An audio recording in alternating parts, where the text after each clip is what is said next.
जय हिंद दोस्तों, वंदे मातरम। कलकत्ता हाईकोर्ट ने पश्चिम बंगाल की ममता बनर्जी सरकार को राष्ट्रीय सुरक्षा से जुड़े एक बेहद ही अहम मामले में दोस्तों बहुत बड़ा झटका दे दिया है।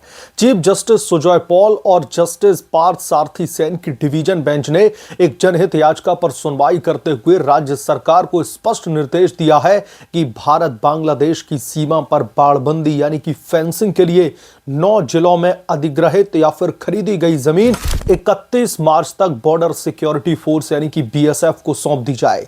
यह आदेश सिर्फ एक प्रशासनिक निर्देश नहीं बल्कि दोस्तों राज्य की सरकार की लंबे समय से चली आ रही देरी और राष्ट्रीय सुरक्षा को लेकर के उदासीनता पर अदालत की कड़ी फटकार है। कोर्ट ने मामले को 3 श्रेणियों में बांटा है और साफ कहा है कि राष्ट्रीय संप्रभुता और सुरक्षा से जुड़े मुद्दे में कोई और बहाना बर्दाश्त नहीं किया जाएगा। सीधे तौर पर कलकत्ता की हाई कोर्ट ने ममता बनर्जी की सरकार को अल्टीमेटम जारी कर दिया है।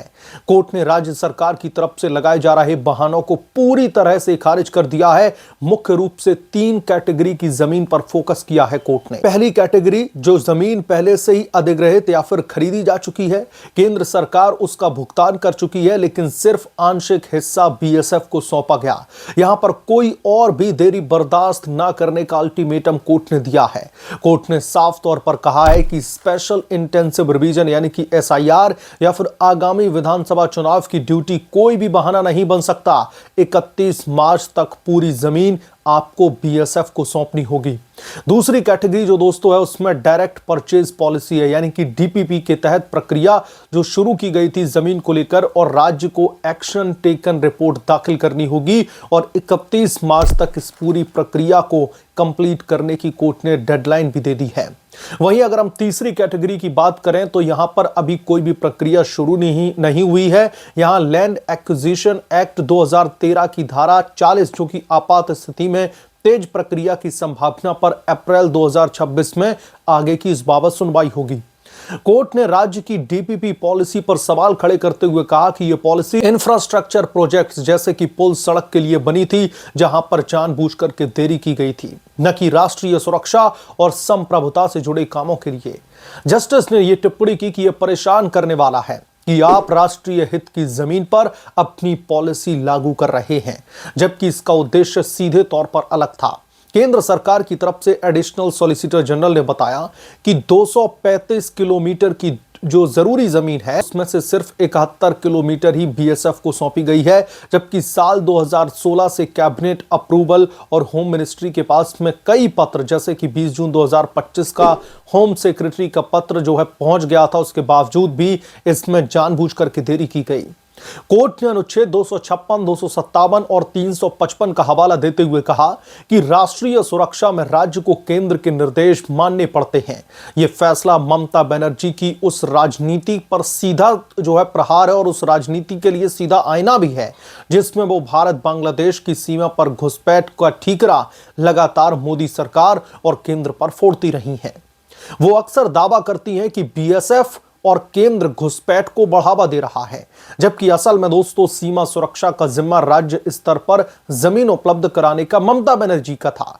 उदाहरण के तौर पर हाल के बयानों में ममता बनर्जी ने बांग्लादेश से घुसपैठ बढ़ने का आरोप केंद्र सरकार पर लगाया और सीधे तौर पर उन्होंने अमित शाह को कटघरे में खड़ा कर दिया। इतना ही नहीं, बीएसएफ पर भी साजिश का इल्जाम लगा दिया। लेकिन कोर्ट के सामने सच्चाई यह है कि फेंसिंग में देरी राज्य सरकार की वजह से हुई है, न कि केंद्र सरकार की वजह से। साल 2016 से केंद्र लगातार के राज्य सरकार को फंड दे रहा है, कैबिनेट अप्रूवल हो चुके हैं लेकिन जमीन नहीं सौंपी जा रही है। इससे न सिर्फ घुसपैठ बल्कि नशीले पदार्थों की तस्करी, गाय स्वर्ण तस्करी और फर्जी नोटों का चलन भी बढ़ा है, बल्कि सीमा पर रहने वाले भारतीय नागरिकों की सुरक्षा को भी खतरे में डाल दिया है ममता की सरकार ने। ममता बनर्जी की डीपीपी पॉलिसी और एसआईआर चुनाव बहाने कोर्ट ने अनुचित करार दे दिया है। यह दिखाता है कि राजनीतिक फायदे के लिए राष्ट्रीय सुरक्षा को नजरअंदाज किया जा रहा है। अगर दोस्तों घुसपैठ को रोकना है तो फेंसिंग जरूरी है और फेंसिंग के लिए जमीन राज्य की जिम्मेदारी है। केंद्र पर दोष मढ़ना आसान था ममता बनर्जी के लिए, इसलिए उन्होंने जो आरोप थे तमाम वो मढ़ दिए। लेकिन कोर्ट ने अब साफ कर दिया है कि राज्य की देरी अब बिल्कुल भी बर्दाश्त नहीं की जाएगी। यह आदेश दोस्तों 31 मार्च तक राज्य सरकार पर दबाव बनाता रहेगा। अगर अनुपालन नहीं किया गया तो राज्य को और भी कड़ी कार्रवाई का सामना करना पड़ सकता है। यह राष्ट्रीय सुरक्षा को राजनीति से ऊपर रखने का संदेश है। ममता बनर्जी को अब जवाब देना होगा कि आखिर क्यों केंद्र के फंड्स और अप्रूवल के बावजूद भी जमीन क्यों नहीं सौंपी गई। 31 मार्च तक इस अल्टीमेटम के जरिए न सरकार को जमीन देनी पड़ेगी बल्कि उनको कोर्ट में जवाब भी देना पड़ेगा।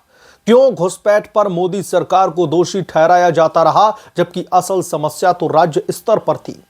और ममता बनर्जी के लिए अब यह कोर्ट का फैसला एक यह के लिए कह लीजिए दोस्तों कि अंतिम अल्टीमेटम है, क्योंकि ममता बनर्जी के लिए सीधे तौर पर कोर्ट ने स्पेसिफिकली जो डिवीजन बेंच है उसने स्पेसिफिकली यह मेंशन किया है कि ममता दीदी चाहे एसआईआर की प्रक्रिया राज्य में चल रही हो या फिर विधानसभा के चुनाव को लेकर के आपकी बहुत सारी व्यस्तताएं हों, अगर आपने 31 मार्च तक इस प्रक्रिया का अनुपालन नहीं किया तो हम वो कोई भी बहाने सुनने वाले नहीं है कि आप विधानसभा के चुनाव में व्यस्त थी, आप एसआईआर की प्रक्रिया को लेकर के तमाम कार्यक्रम में बिजी थी, अपने घुसपैठिया वोटरों को बचाने में लगी हुई थी।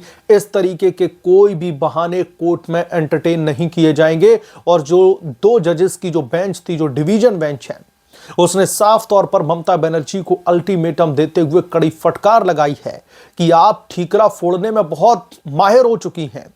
पूरी गलती आपकी, आप केंद्र सरकार पर ठीकरा फोड़ती रहीं।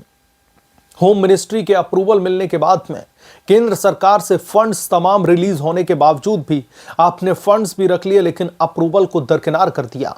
बॉर्डर सिक्योरिटी फोर्स को आपने जमीन देने का ही काम नहीं किया। राज्य स्तर पर जो आपने लूपहोल इस मामले में ढूंढे हैं और केंद्र सरकार के ऊपर लगातार आप ठीकरा फोड़ती रही अपने पॉलिटिकल बेनिफिट के लिए, और आपने सीधे सीधे नेशनल सिक्योरिटी को स्टेक पर लगा दिया। यहां पर न सिर्फ घुसपैठिए घुसे हिंदुस्तान में बल्कि तमाम ड्रग तस्कर, गाय का जो बीफ होता है उसको लेकर के उसकी तस्करी, गायों की तस्करी, सारे क्राइम रेट एकदम से आसमान की ऊंचाइयों पर चले गए। और इसके लिए जिम्मेदार कोई और नहीं बल्कि ममता बनर्जी है। अब दोस्तों, कोर्ट का ये अल्टीमेटम, कोर्ट का ये बड़ा फैसला ममता बनर्जी की उस घटिया राजनीति को भी एक्सपोज करता है जहां पर ममता बनर्जी अभी जब एसआईआर की प्रक्रिया चल रही थी और घुसपैठियों का बार बार जिक्र किया जा रहा था, बीजेपी की तरफ से जब ममता बनर्जी को घेरा जा रहा था घुसपैठियों के मामले पर, तो ममता बनर्जी क्या कह रही थी कि घुसपैठ किसका मुद्दा है। जो हमारी सेनाएं हैं, जो खास तौर पर बॉर्डर सिक्योरिटी फोर्स यानी कि बीएसएफ है, वो किसके अंतर्गत काम करती है? होम मिनिस्ट्री के अंतर्गत काम करती है। और होम मिनिस्टर कौन है? अमित शाह है। तो अमित शाह को सीधे सीधे उन्होंने कटघरे में खड़ा कर दिया कि आप घुसपैठियों के नाम पर जो देश की जनता को भ्रमित करने की कोशिश कर रहे हैं, असल में तो ये आपका ही फेलियर है। अगर घुसपैठिए घुसे हैं पश्चिम बंगाल में तो आपको दे देना चाहिए इस्तीफा, लेकिन असल में जो टेक्निकलिटी है इस मामले में उनको ममता बनर्जी ने जानबूझ करके छिपाया। ममता बनर्जी ने ये एक बार भी अपने भाषण में नहीं कहा कि जो केंद्र सरकार की तरफ से फंड्स दिए गए इस मामले में वो हमने ऑलरेडी रख लिए हैं, उन फंड्स का हमने इस्तेमाल भी कर दिया है। होम मिनिस्ट्री से अप्रूवल आने के बावजूद भी हमने उस जमीन को जो केंद्र सरकार है, जो बीएसएफ है, उसके हवाले नहीं किया है। यह असल सच्चाई ममता बनर्जी ने छिपा करके रखी। लेकिन अब कोर्ट के इस आदेश के बाद में पश्चिम बंगाल की जनता को भी यह क्लैरिटी मिल चुकी है कि घुसपैठियों के नाम पर अगर कोई राजनीति कर रहा है तो वो भारतीय जनता पार्टी नहीं बल्कि ममता बनर्जी की सरकार कर रही है। अपने फेलियर छिपाने के चक्कर में ममता बनर्जी केंद्र सरकार पर ठीकरा फोड़ने में लगी हुई थी। लेकिन अब 31 मार्च के अल्टीमेटम को ममता बनर्जी कैसे दरकिनार कर पाएंगी? 2 जजेस की बेंच ने सीधे सीधे ममता को अल्टीमेटम दे दिया है और कोई भी बहाना नहीं चलेगा, इस तरीके की भी बात कह दी अपने जजमेंट में। और अब ये ममता बनर्जी को कोर्ट के फैसले को पत्थर की लकीर मान करके फॉलो करना ही पड़ेगा। और मुझे लगता है कि पश्चिम बंगाल में जो घुसपैठियों का मुद्दा है वो राजनीति से बढ़कर ममता बनर्जी को इस देश की नेशनल सिक्योरिटी के बारे में सोचना चाहिए था।